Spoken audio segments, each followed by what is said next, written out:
I rather think something that the peripatetic artisan copper beaters of old medieval Ireland might have worked with. Maybe Brian Boru himself ordered one to be made. They go back in history. This is copper beating, Celtic style. And the copper beater is a man from Newry, from Chapel Street in Newry. The man is Jason Smith. You're very, very welcome, Jason. How are you? Not too bad, Ron. Thanks for having me on the show today. You're so welcome, because when I heard you were a copper beater, I have never... There was one other copper beater I knew in Newry. I think it was Jim Gorman. He's now dead and gone. That was 50 years ago. And I was inexorably drawn to your work, because I want to know about copper beating. I want to know what makes a man a copper beater. Because really, as I say, this is a medieval art, and the artistry and the lines and the swirls of Celtic mysticism are all here in it. Where did it all start for you? It all started for me in 2011, early 2011.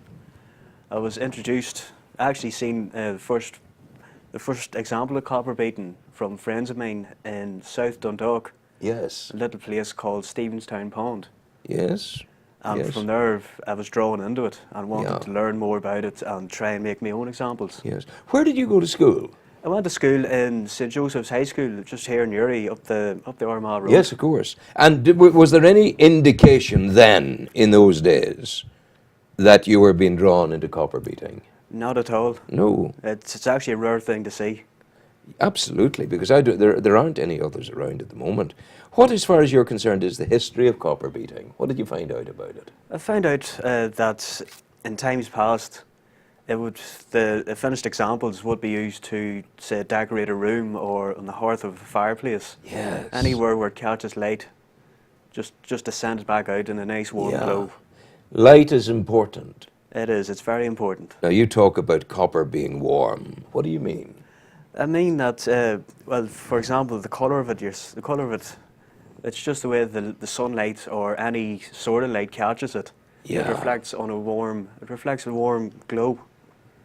And I'm looking at different... Here, this is a highly polished surface surrounding the art, the design.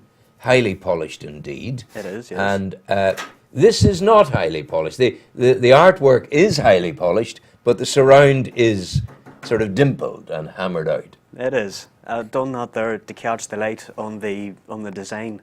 Yeah. How do you go about the business of creating this smooth and shimmering surface that's there? But first of all, it starts off with a template. It's just a blank piece of paper, then I just let my imagination go free. And you're the drawer you're an artist as well. I am, yes. My goodness.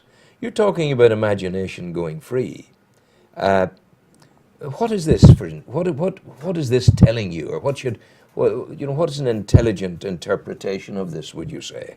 I would say an intelligent interpretation of that piece would be a never-ending knotwork. Wow. With no beginning and with no end. Never-ending knotwork. Do you know something? Morocco is coming to me. The Alhambra is coming to me. Yes. The great world of Islam is coming to me. Am I far wrong? Not really. In terms of design of things. Yes. What's the market for it? Where are you selling it, and how do you sell it? I've currently advertised them online on my Etsy store. Etsy. It's a large community where artists, like-minded artists, get together and make handmade craft items. Okay. How you're going to complete one of these now, are you? I am indeed, Can we see you do it? Sure, you can. Ah, yes. this is great. This is copper beating here in studio today. Make yourself at home and do what you have to do. All right. And explain to us as you go along what it is you're doing. Oh, let's see now. Well, of course, these are the tools of the trade. Yes. This here one is used to straighten out the copper without leaving a mark. Oh, yeah. And this one is to actually use with the hammer and chisels Yes. to imprint the design. Okay, let's see you now do what you're going to do. You need the paper to put it on the soft surface. Oh yes, I don't want to damage the table, you see. Yes, yes. This is the one you're going to do. It is, and for this here, I'm just going to do dimples just around this here edge. Oh yeah, a few little edges here. dimples, yeah.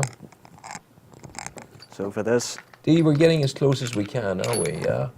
Good man. That's Damien Rafferty, who's not a copper beater, but he likes copper, and he likes the shimmer of it and the shine of it, and he's right. now Now this is just an ordinary punch. an ordinary punch. Yep. So you just go down like this, and then carefully.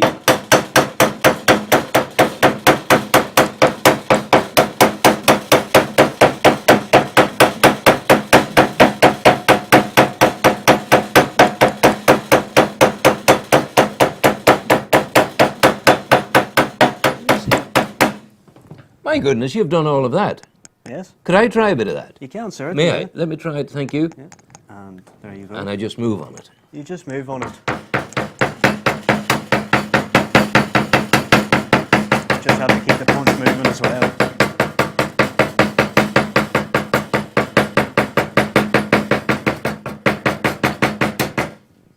Getting in there, but not in the way you did. You were brilliant. That's actually not bad. Really? Yes. We're in there, we're doing it. Now it's nice, there's a kind of a little dimple. You see, I'm dangerous when you encourage me. Oh, This is the danger. just let it all out. You could have copper beating parties, drinking wine. That's not advisable. I don't think the neighbours would like it. No. There we are, we're going in the right direction there, are we? Yeah. Now, I'm puzzled by this. I can understand this principle of dimpling it, but this here, how do you emboss that design onto a clean sheet of copper? See, I think there's. Yeah, I can use this piece. Yeah. That's where you need the chisel. This is a chisel we're doing. This It. is a Okay, okay. And once you have the template down, you use Yeah. two thick lines, one on the outside and one on the inside. And from there, you just line it up as Yes. such, and then go. It's just moving it across and following the lines. Yeah. So that gives you the embossed look. It lifts it. It lifts it, but whenever you do the dimpling, as Yeah. I'll show you now,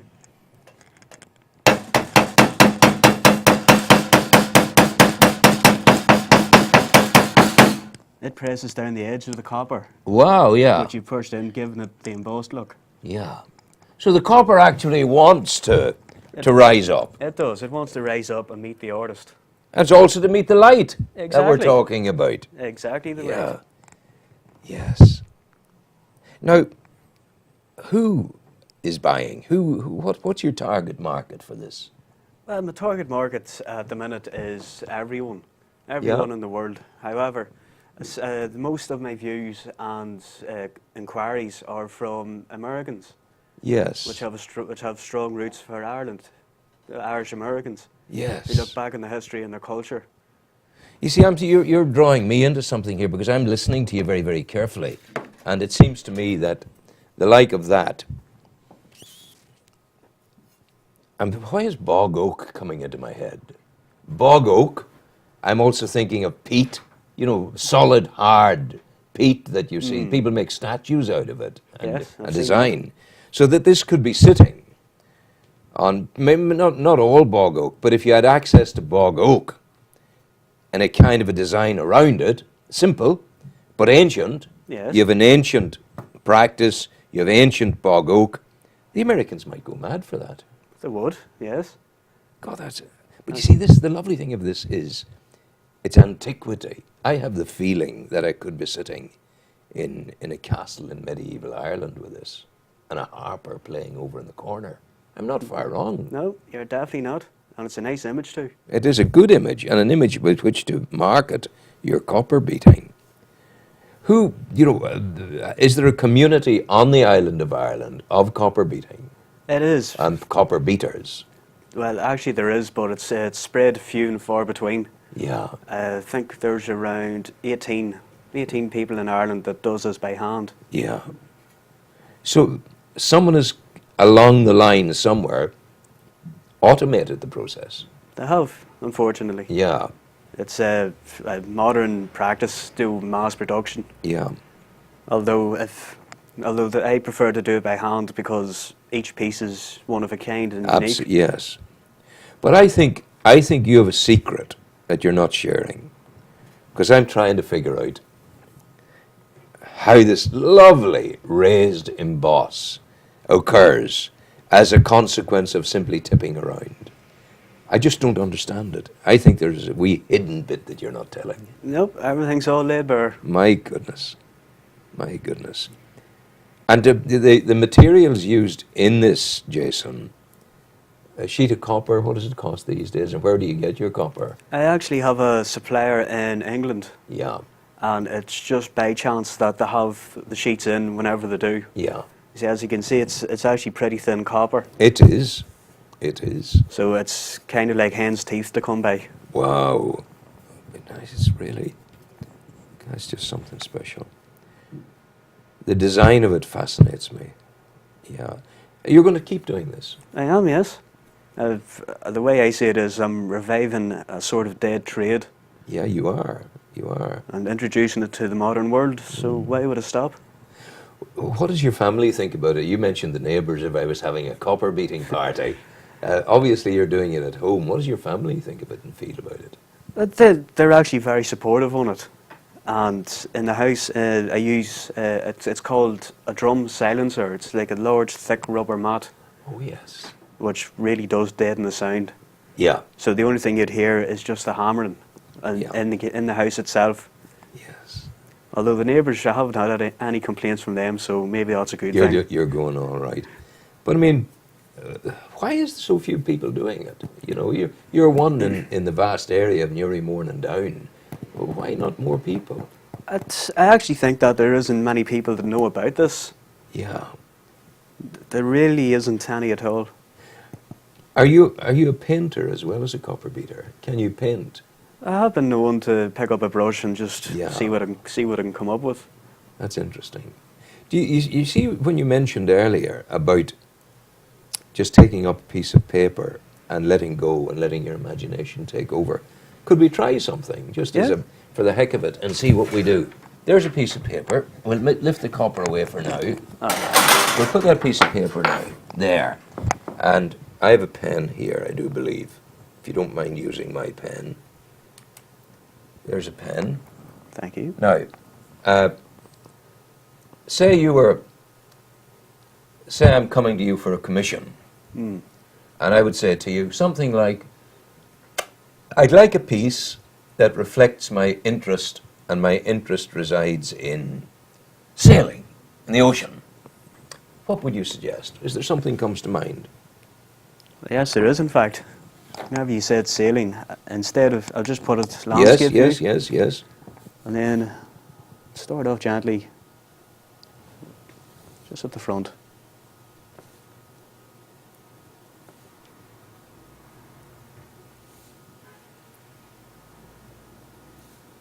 I'll draw a small boat. Boat we're getting.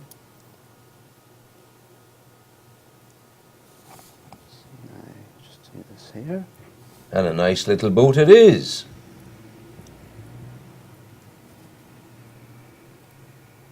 You know, in the hand of a master, in the hand of an artist, the paper and the pen turns out something really nice. Something as simple as a line drawing of a boat is turning into something very beautiful. They always Very say, simple. well, they always say the pen is mightier than the sword, and That's I it. do believe that concept. Ah, yeah. Do you ever get back to your old school, St. Joseph's, to meet them again? I do sometimes. Yeah. Now you have the billowing sail on the boat. Yes. Yep. Billowing sail is right, and then just a wee bit of water at the end.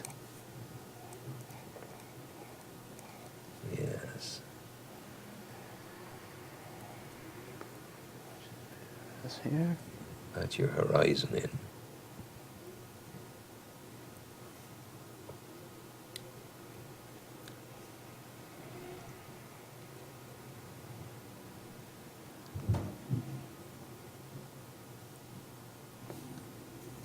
Castle of Old. Castle, yeah.